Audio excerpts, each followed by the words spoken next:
Good Monday morning, guys. I'm Jerry Miller. Thank you kindly for joining us here on Real Talk with Keith Smith. It's great to be with you on a nice Monday here in downtown Charlottesville. A lot we're going to cover on today's program. We'll talk real estate. We'll talk life and the pursuit of happiness through physically responsible decision making. Today's program presented by Yes Realty Partners. Today's program presented by the supply chain of talented and trusted and reliable businesses in this community that you can count upon. Intrastate Service Companies, a home's best friend, ISC. Certainly a trusted name. Judah Wickhauer's our director and producer. Keith Smith had a bit of a hiatus on Friday when he was with grandchildren. And did you take 95, Keith? Oh, no. Take 81? Going up. So when we left, because we had to do, I had to do a septic inspection beforehand. And I'll leave the details on that process. For whom? For our home we're closing in Mineral, and I needed to do meet the septic guy out there to do the septic inspection, which means you got to uncover the D-box and da-da-da-da-da-da. So I may or may not have been a bit dirty. Then I had to go home, clean up. So we didn't hit the road until 12:30, 1 o'clock in the afternoon. And when I did the Waze, because that's what I use. Actually, 81 is shorter. Usually, if you go up 81, it adds about an hour. It was actually an hour shorter than going up 95. So went up 81, came down 95. And of course, I timed it perfectly coming home because that's how smart I am to be hitting Baltimore at the time everybody's trying to go to the game in Baltimore. So there you go. It was fun. I enjoy hanging out with grandkids and it's just a lot of fun, and but I'm glad to be back. I do love it here. I could not live up there. The hustle and bustle and the traffic, the congestion, the white knuckle driving, and that's an everyday life for the Northeast. On Saturday, took my granddaughter out to a diner because that's what you do.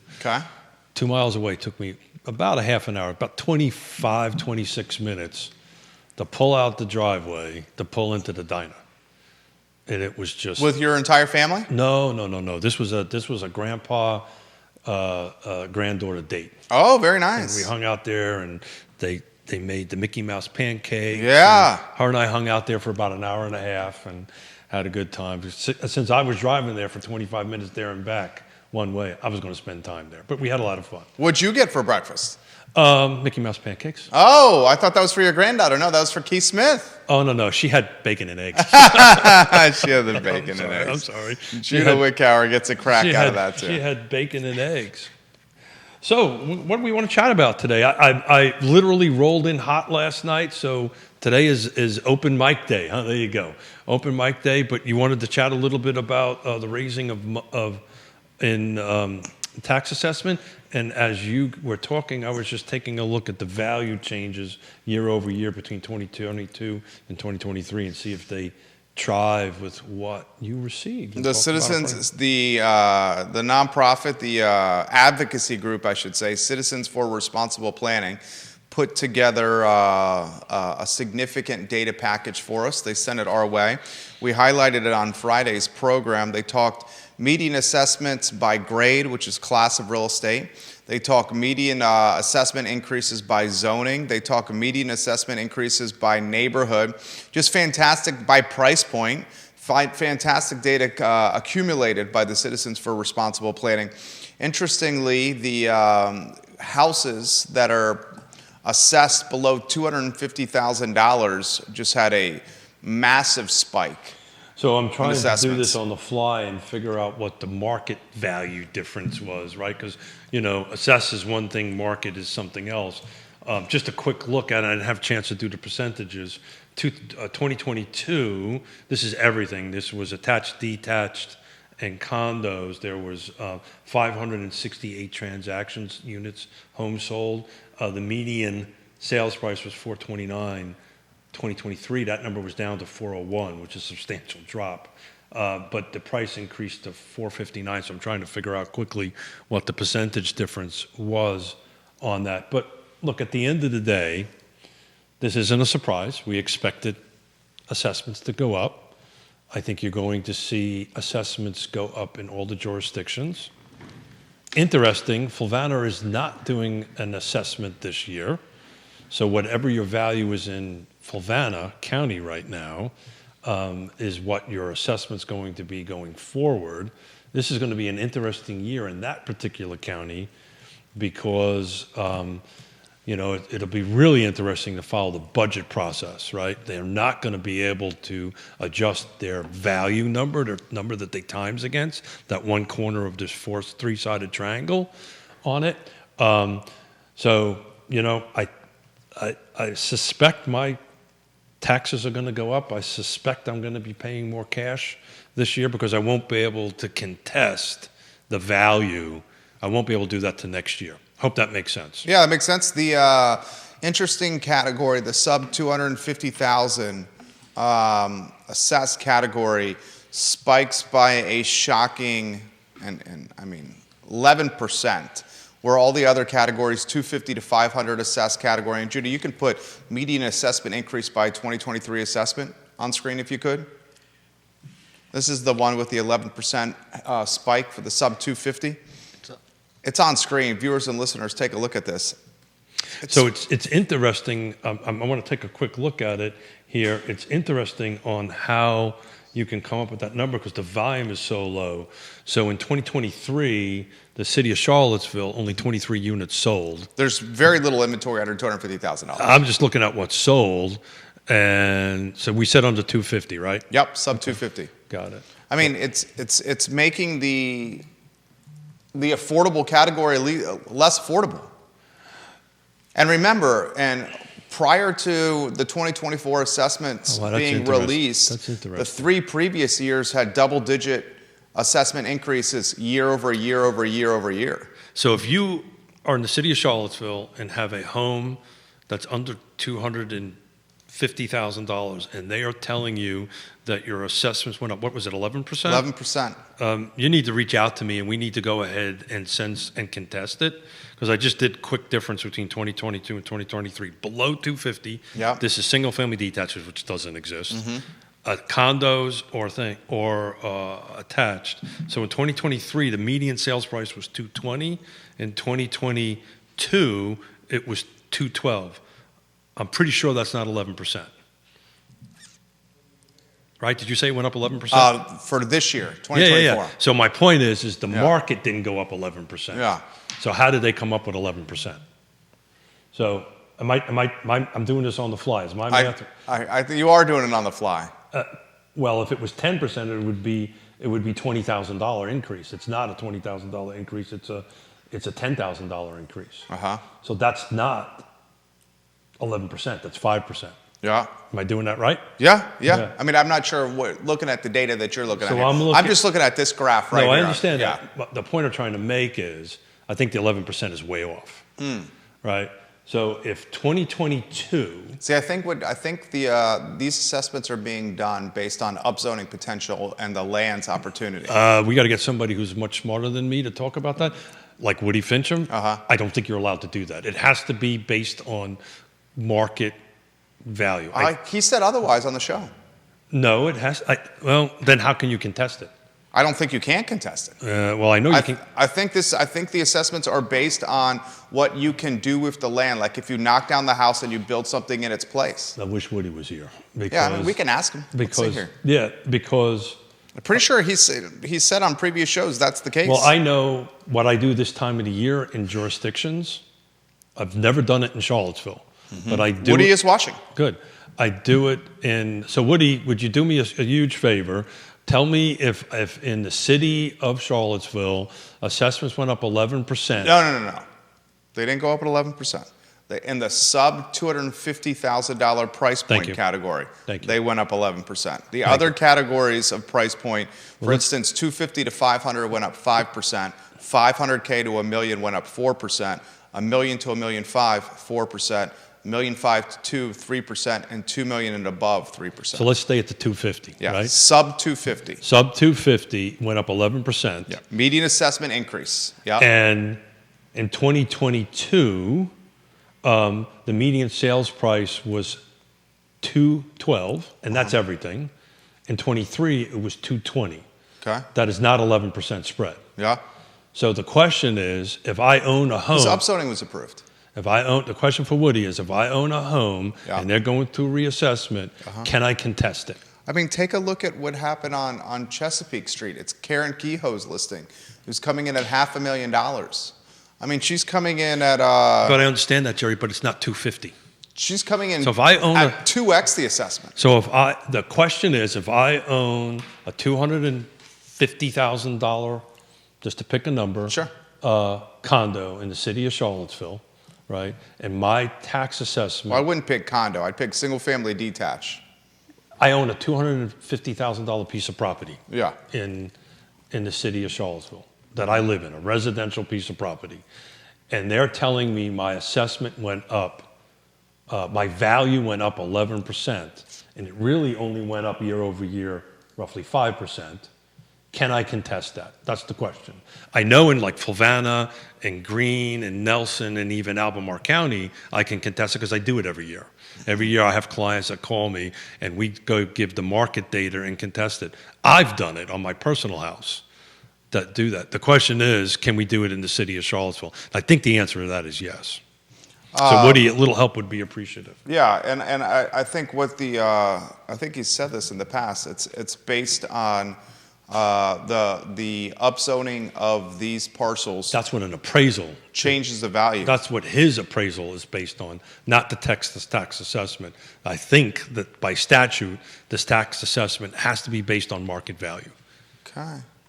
Okay. But Woody will. Well, explain this. Why are Ludwig and Alan Kajin at Ix Park being assessed on the value of potential condos and multifamily on Ix Park as opposed to its current state?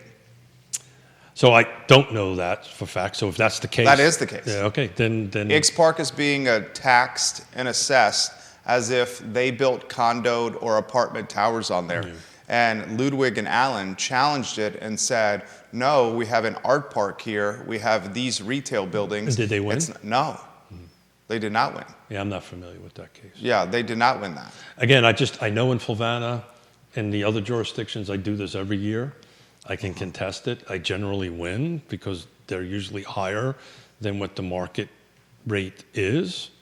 I did it on my personal home just last year. They had me at almost 600,000.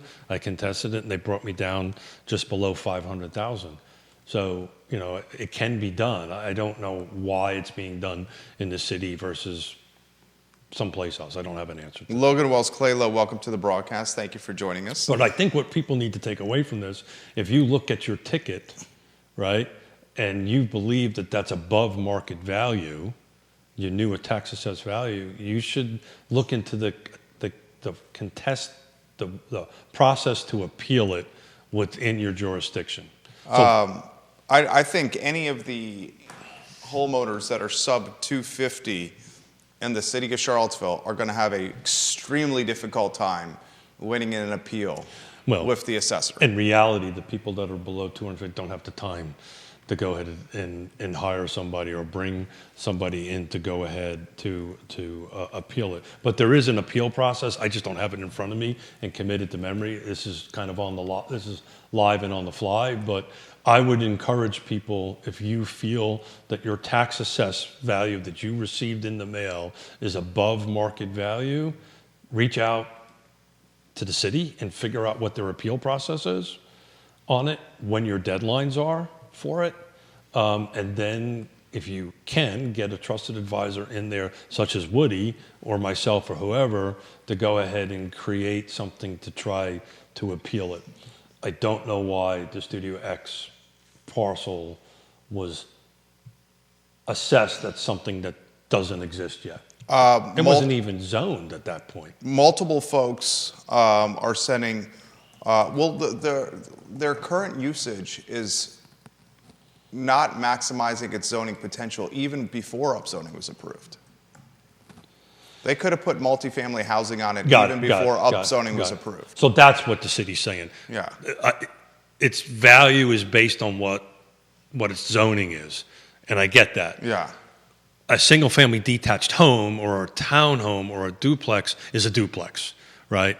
I don't know how they can, in this cycle, tax something that hasn't even gone into effect yet, right? I don't get how that can legally be done, but I may be wrong. I'm getting multiple folks sharing the listing that I mentioned, 1316 Chesapeake Street. Sure. Grayson's shared this with me. Jennifer's also shared this with me. Neil Williamson, I'll get to your comment here in a matter of moments. 1316 Chesapeake Street is an active listing with an asking price of essentially $500,000, $499,900. It's been about 30 days on market. The home was built in 1940. It is not a large home. It is in the Mead Avenue, the Woolen Mills neighborhood. And Karen is marketing it with its upzoning potential. You're talking 0.14 acres here. And it has an assessed value, this particular house, of $277,200. I'm sharing this listing because other folks are sharing it with me.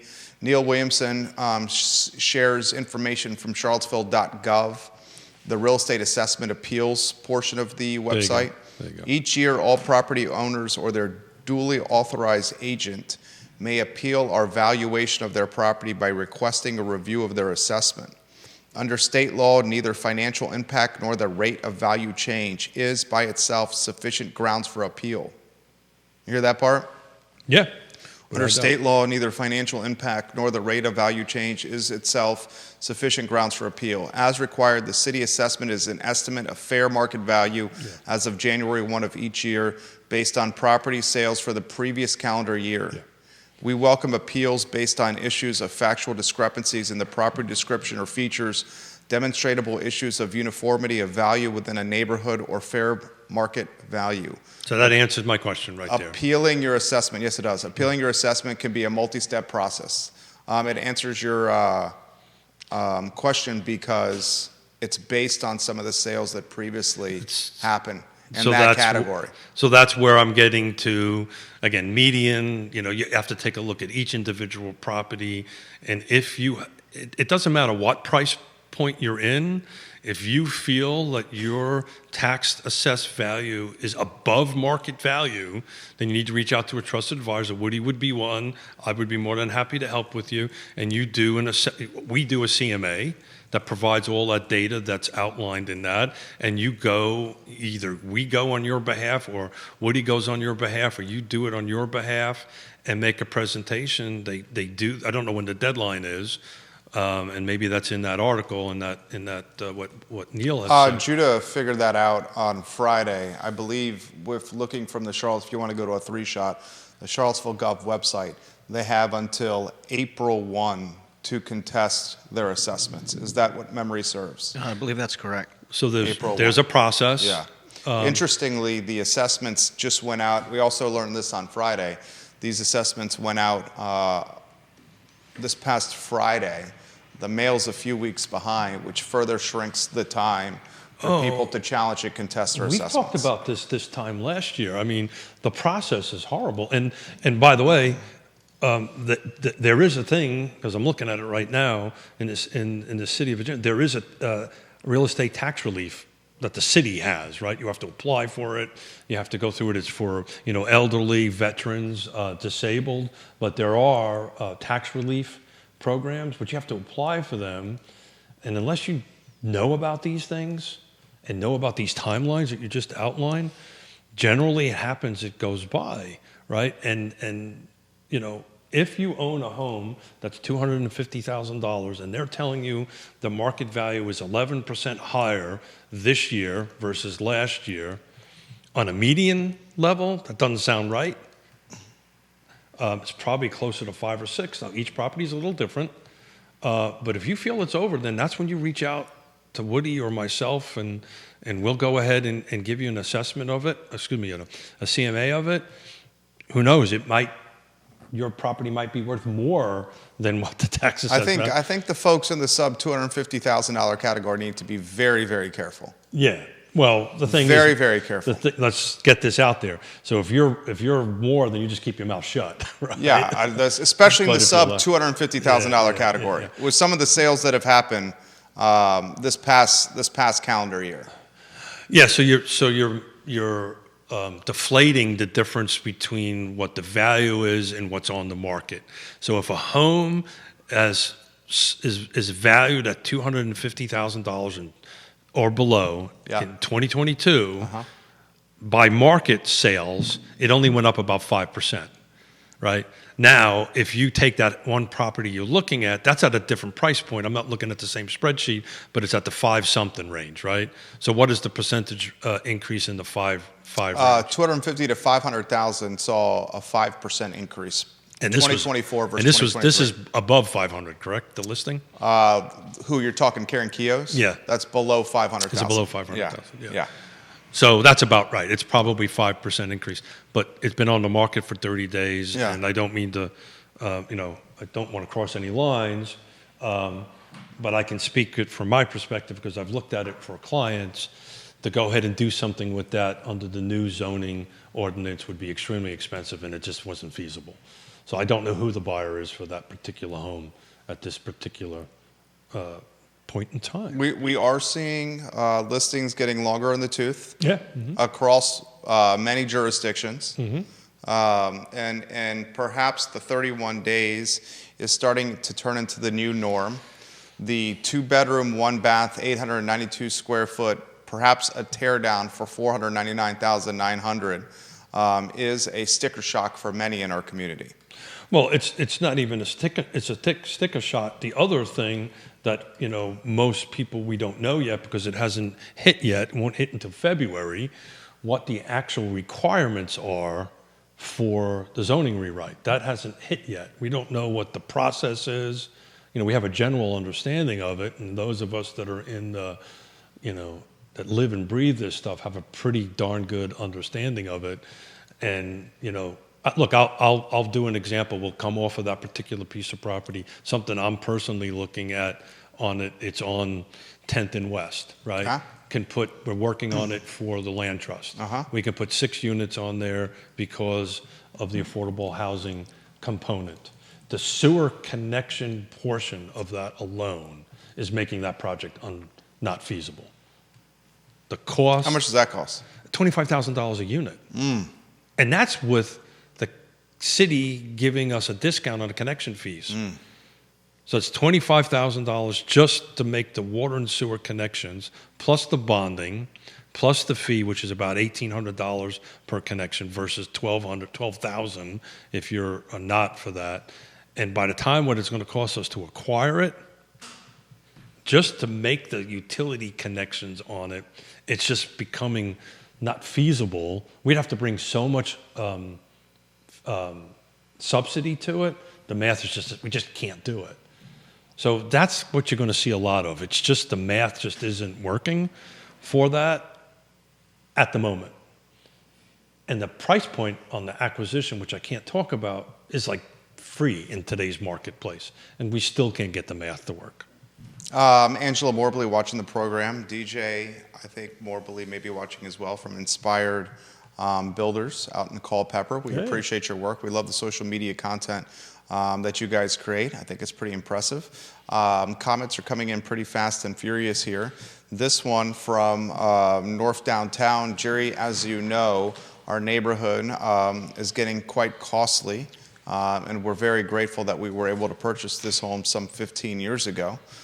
We wouldn't be able to purchase the home now with the price point it is currently, but we did get it 15 years ago, and it's gradually risen ever since. From the assessment standpoint, our neighborhood is in the category of the 1 to 1.5 or the 1.5 to 2, depending on the house. And our homes are appreciating or increasing in assessments year over year over year over year. So basically over the last 4 years, in the neighborhood of 35 to 40%. Yeah. So North Downtown, 12 homes sold in the last 12 months. Say right around $1 million, right? It depends. The average is right around $1 million. We're pretty darn close. The high is 200. The low is right around $1 million on that end of it. The high is $2 million, you said? 1.950. 1.950. That's close enough to $2 million in my book. In North Downtown, that Lexington portion, guys, by the old Martha Jefferson Hospital, quite costly. We will get to CRHA's That is interesting. purchase of the building on the downtown mall. It's interesting. More units sold in North Downtown in 23. It's not a lot. Yeah. Than in 2022. So 2023, there was 12. In 2022, there was 5. Okay. That is interesting. Why is that interesting? Because rates are higher? No, if you take a look at Charlottesville overall, remember the graph we did a bunch of shows ago on how we were actually below 2016 in sales volume? So I fully expected to see more sold in 2022 than 2023. And oh, by the way, the prices are on the high side 900, on the low side 700. Excuse me, on the median 700, this is 2022 numbers. On the median 700, on the high 900. But we had double the sales. I'm going to double check that one more time. We had double the sales, and I expected to see it lower. So we're at 5 in 2022 in North Downtown. That information is correct. Let's see what 2023 spits out. Rosemary Postel, welcome to the program. We love when you watch the show. Did you see CRHA? 12. Is looking to buy the building on the downtown mall, the home of the old Vita Nova? Yeah. The old silver chair? Yep. Mm-hmm. You saw that? And I think what is that supposed to be for a permanent homeless shelter? Is that correct? No, that's you're thinking of the old community bike spot. Community bike spot. Avon and Levy. Correct. This is one on the actual downtown This is what mall. happens when you leave on Thursday. I see that. And I see that. And don't come back on until late at night. But it's interesting. 12 units. I would not have expected to see that. So actually in North Downtown, there was over double the amount of units to sell in 23, 12 sold. You ran on the high side of 2 million, on the low side of roughly 547. You're in the median in the high 7s and low 8s. On that end of it, I would not have. That's one of those neighborhoods north downtown, like many in this area, where there's very little room for negotiation. You're coming in probably at full price, and you're going to have some significant competition, and you're probably going to lose to a cash buyer. I would have expected it to be less sales in 23 versus. Why? Because of the interest rates? No, just because the overall city has decreased substantially. So what that's telling me is the overall city has decreased substantially in sales. In volume of number of sales. Because of the golden handcuffs of interest rates. Of many different reasons. Yeah. But I fully expected all the neighborhoods to look at that. It goes back to my point where micro markets matter. I mean, that's a coveted neighborhood. Yeah, I mean, there you go. It's and I'm just really curious out of the 12 that sold. That's I would say maybe one of the top 2 or 3 neighborhoods in the city. Yeah, I'm just curious on how many was cash. How many are cash on that? I'm working on that right now for you, sir. We need to talk about the. That's interesting. 3 were cash, 8 were conventional, and 1 was an ARM. So out of the 12, 8 were conventional, which is a 30-year fix. Mm-hmm. 1 was an ARM, and 3 were cash. So 25% were cash. 25% cash, which has kind of been holding true. Yeah, to market trends across. Do you want to touch on the purchase of that silver chair building, CRHA? You're going to have to give me a quick education to it because I am not up to speed on it, but I will. We could save that one to another day. I will go through it. Just give me a high level. What are they looking to do with it? I mean, they're still trying to figure out what they want to do. Charlottesville Redevelopment and Housing Authority, Sean Tubbs has got excellent reporting on this of the Charlottesville Community Substack. The acquisition, $2.65 million for 310, 312 East Main Street. It's an office building. Very interesting purchase for CRHA to essentially get into the downtown mall space. Remember, CRHA is a housing authority, and purchasing an office building on the downtown mall is unique. So they're looking to convert office space into residential? I don't think so.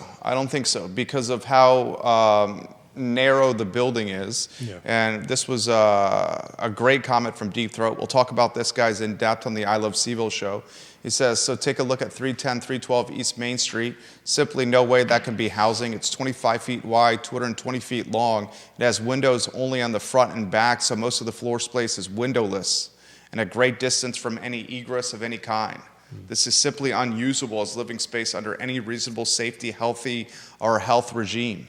It's not even clear how you make these decent offices. 25 feet wide floor plate where like 2/3 of it is not within shouting distance of a window. I'd have to do some research on it. I can pick it up on another show, but at the moment, based on that data, it doesn't sound like that's going to be residential. Nah, I don't think that's going to be residential. That's why a lot of folks have their antennas up. Like, why purchase this if you're CRHA? Interestingly, as well, the city is in the process of purchasing 2 buildings from CRHA on Levy and Avon for a potential homeless shelter. Sam Sanders caught some, I don't want to use flack, but maybe feedback from Belmontonians, and he walked back the shelter word. Still, the talk within City Hall and the talk around insider circles is the Avon and Levy purchase will be a shelter in Tony Belmont. It's over in the old bicycle.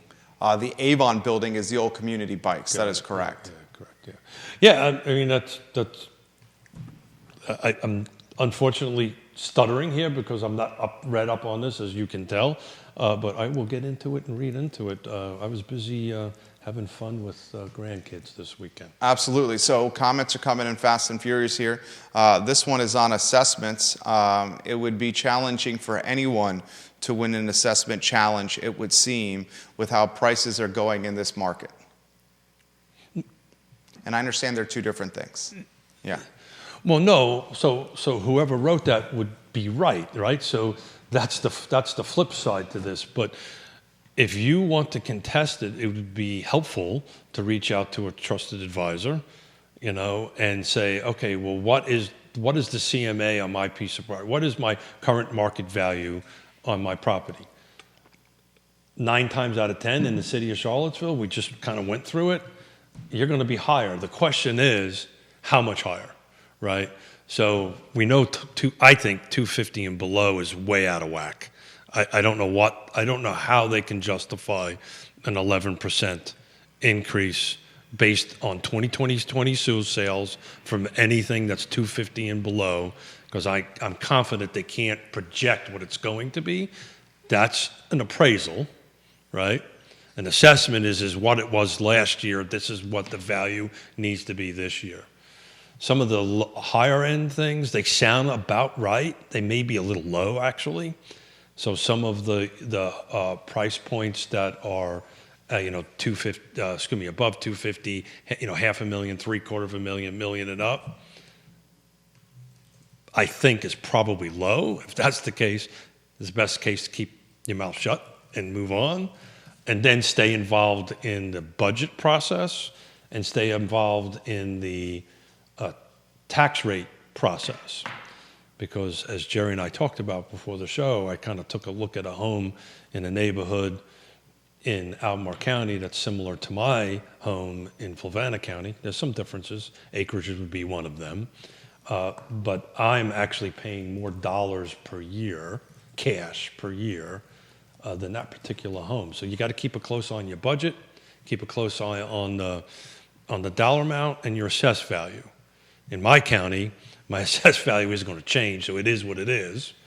So I'm now keeping an eye on the budget and keeping an eye on the rate, because if the budget goes up, then the rate's got to go up, meaning I'm now paying more cash. And I'm theoretically paying more cash to live in Fluvanna than I am if my home was in Albemarle County. This is a response from Citizens for Responsible Planning, who often watch our content. Cool. Keith, first we see that the assessments increase much faster for the lowest value properties than for the higher value ones.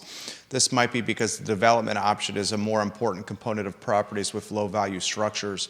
An alternative but not contradictory explanation would be that worsening housing affordability means more competition for fewer entry-priced fixer-uppers. Again, I would lean on the expert of Woody, who used to be an assessor, that it has to be based on what was sold the previous year below 250. They also say assessments are an imperfect measure of market value. They can be suggestive of market trends. The city assessor uses market data and analysis to come up with assessments, and the city must believe the assessments are meaningful enough to serve as the basis for significant tax charges to residents. So I don't disagree with any of that. And that's why anytime we have a conversation with the client and they start to talk about the tax assessed versus the market value, we usually focus on the market value because tax assessment is generally considerably lower on it. But I will, and I want somebody to prove me wrong on this, please. I do not think the assessor can project what the value is going to be. It has to look at what the value was in 2022. So they can't look at it and say, okay, this single-family detached lot at 250, which doesn't exist, but let's assume it exists.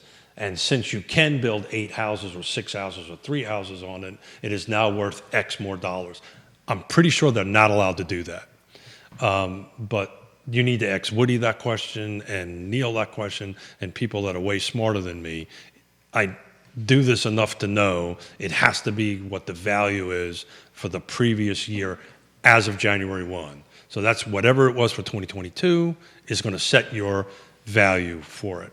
So the question is, I don't think you went up more than 5%, and they're charging you 11. So there's 5% on the table somewhere. So you're saying you encouraged them to challenge? I would definitely challenge it. Just doing a quick assessment here on the fly, each property is different. Each property, right, location, price, features, condition, right, that determines the value on it. But if I was at the 250 mark, an extra 5% is going to make a huge difference in my monthly budget. Neil says the assessors must state what the value is on January 1st of the assessment year. Correct. Yeah. You have a number of real estate agents watching the program right now. Thank you. So as real estate agents out there and you get this question, you can help your clients this way, right? If you get a phone call and say, oh my God, and I get these, so I won't get them in Fluvanna County this year because we're not reassessing on it. But when they reassess, we get tons of phone calls. Last year, we sent, I can't remember, it's dozens of assessments. We won every one, to include my own, because we were able to prove, as Neil said, the value as of January 1 was X, you're charging me Y. And they won. I did it myself. So I would encourage them. It's a great service to provide a client and to help them or a future client. Do you provide that service pro bono?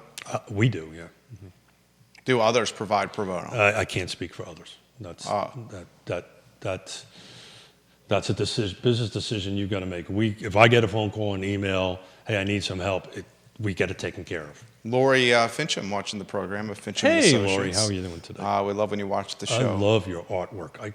I track that artwork like crazy on Facebook. Good stuff. Good stuff right there. This question's come in. Keith, you normally give the inventory count on your Monday talk shows. Does he have that data? I do. I didn't want to depress people. Is inventory dropping?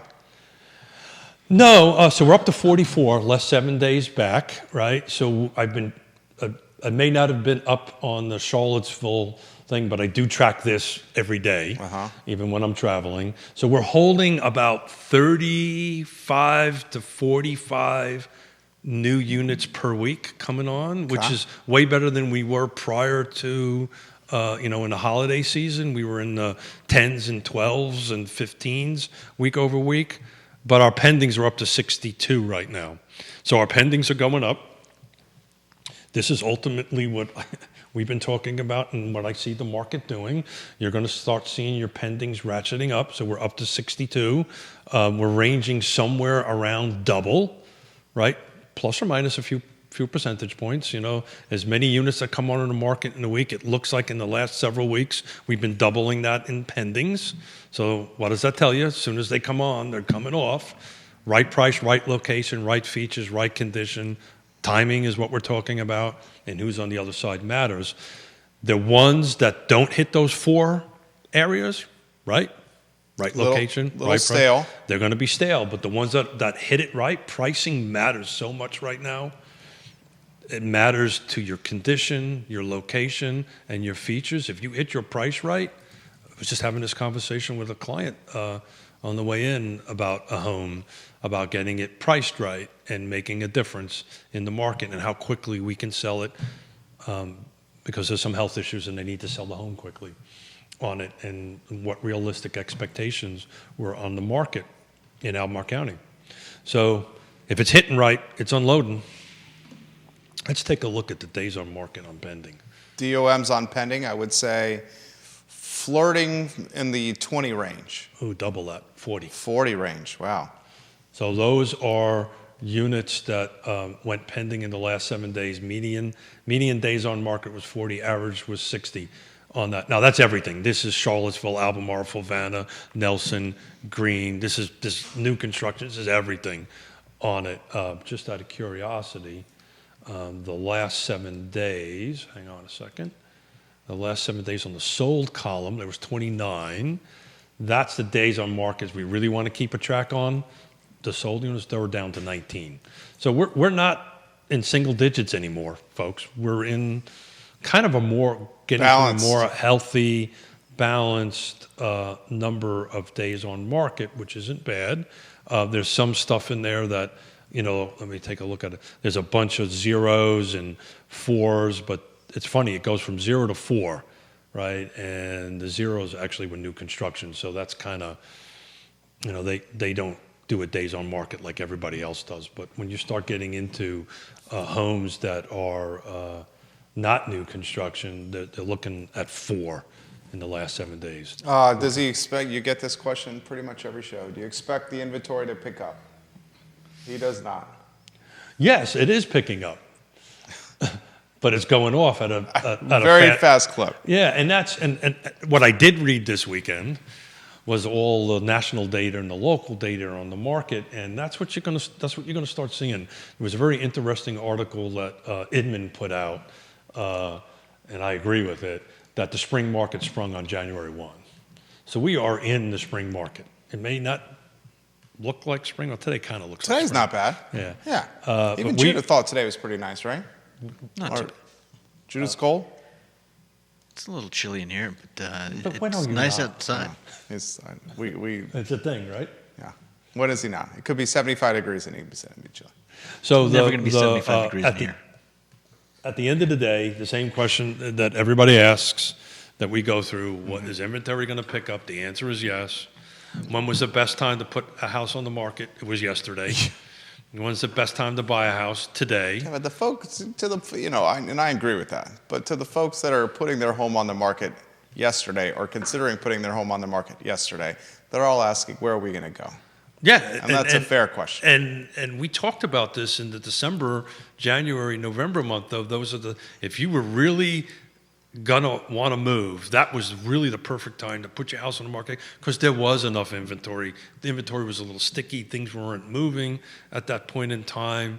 If you were right price, right location, right features, right conditions, it would have sold quickly regardless of the time of the year, and you would have had something, more inventory to pick from.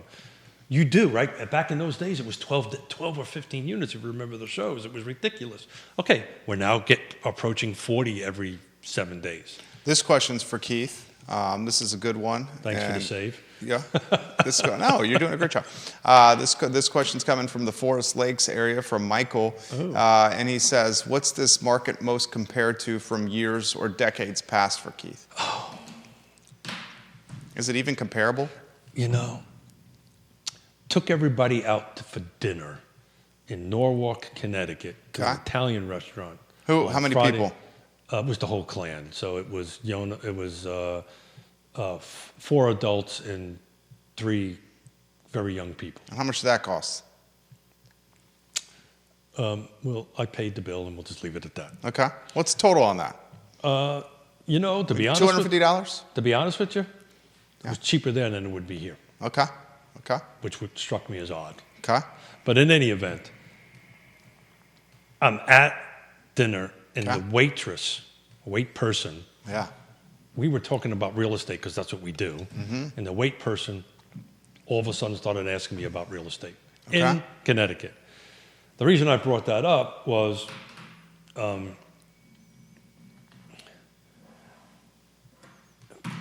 across the board, everybody is going to have to bring in these trusted advisors, and you're going to have to sit down and figure out what where you are in the life. And I went off on a tangent and forgot the question, so help me out with it. What's it most comparable to? Got it. So that actually came up in the conversation because I got told I was an old guy. And the answer is in 3.5 decades, I've never seen market conditions the way they are now. And that's not me saying that. That's Yoon saying that. That's Steravent saying that. That's other economists around the country saying that, because we have things that are in play now that have been in play for a very long time that are impacting the market that we can't control at the moment. And we talked about this on Wednesday with Yvonne. I was part of the problem. I was building literally dozens upon hundreds of houses with primary suites on the master level for age in place. That's great. That's great. That's what we have. Except if you don't have to move, you don't move. And 2024, you're going to start seeing more life changes making people move. They're going to have to move because they're in these homes these 5 or 6 or 8 years, and they're going to have to start, they will start cycling out. But we've got that. We've got the golden handcuffs that has never been seen before. We've got more people in the marketplace with cash that maybe has been other times that I haven't seen before. We have situations where boomers, which is me, don't have to move. I'm not going to move. Or I'm going to move and hold on to my house and rent it and go buy something else because I got a better cash position than the millennial might have. And we're going to find out in April. But I can tell you, I think the trend of the boomers outperforming the millennials will happen again. They almost doubled the volume of sales between 2022 and 2023. It'll be 2021 and 2022, which was the 23 report. When the 24 report comes out from NAR, I think you're going to see millennials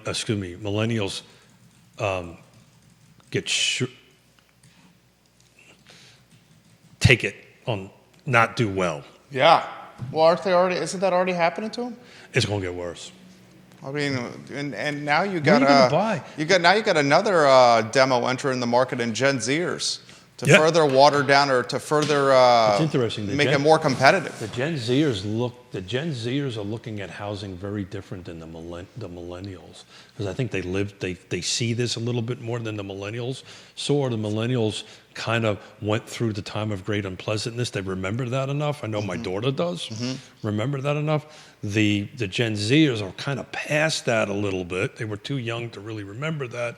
Now they're remembering the unicorn years, right? And but they're saving a ton of cash that by historical standards, supposedly, according to what I read, they're saving a lot of cash. They're preparing to bring cash to the table for down payments on it.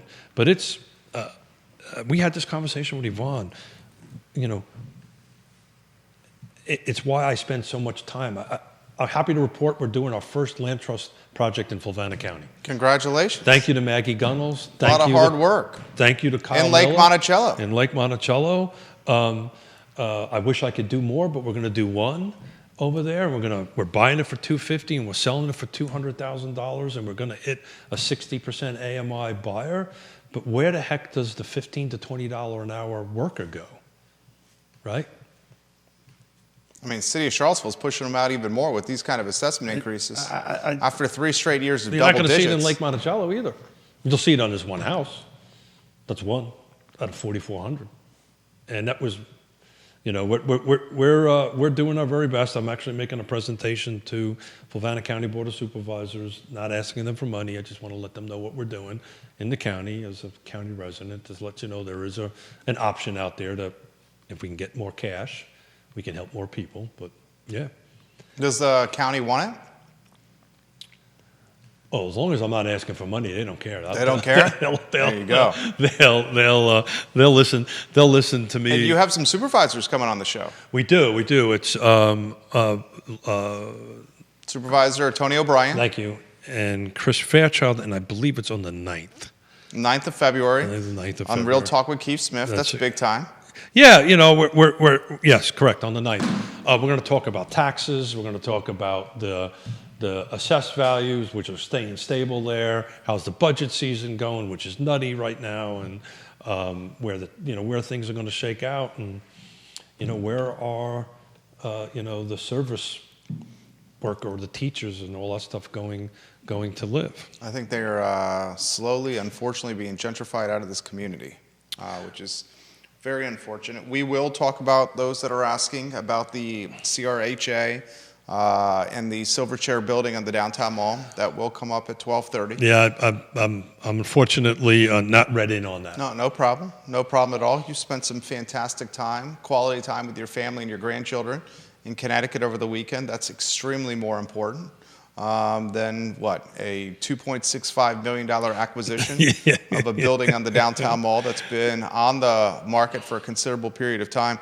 A lot of people are wondering, why would a redevelopment and housing authority purchase something on the downtown mall? I'm not in the room on that and can't shed any light. I guess the only logical thing would be some kind of headquarters of some kind of like well, it could be office headquarters, yeah. But wasn't there a mention on the feed that wouldn't even work? 25 feet's awfully narrow. Yeah, that's and it's in its current state. This is the old Vita Nova spot, guys.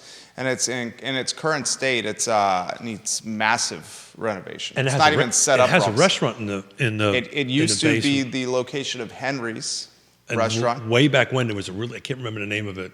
When we first got here, it was probably the best Italian restaurant at the time. Wow. Was in the basement. 25 feet wide, 220 feet long. Yeah. To go back to this Lake Monticello and 60% AMI. So right now, just to put it in perspective, 60% AMI for a one-person household is they make $46,620. So that would be the cap that they would make to hit the per household.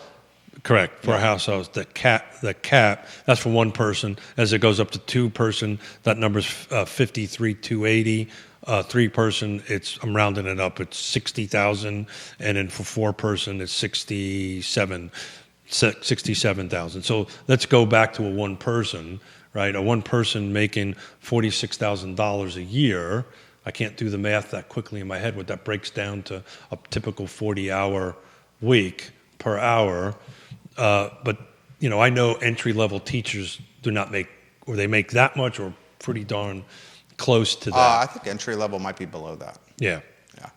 So even entry-level with a master's is below that. Yeah. So even a single teacher, we're going to struggle with trying to get into a $200,000 house. And an entry-level teacher with a master's degree is perhaps likely bearing the costs of student loan debt as well. Correct, which I believe they take 50% of that, but you're 100% right. So it's back to it, right? Boomers are controlling the market, right? Golden handcuffs, people using their homes as rental units, which if you could do it, makes absolute sense. Certain buyers are indebted with student debt that can't move. Highest time of credit card debt in American history. All right, that, and it's just we're not building enough. There's no such an animal as a starter home community anymore.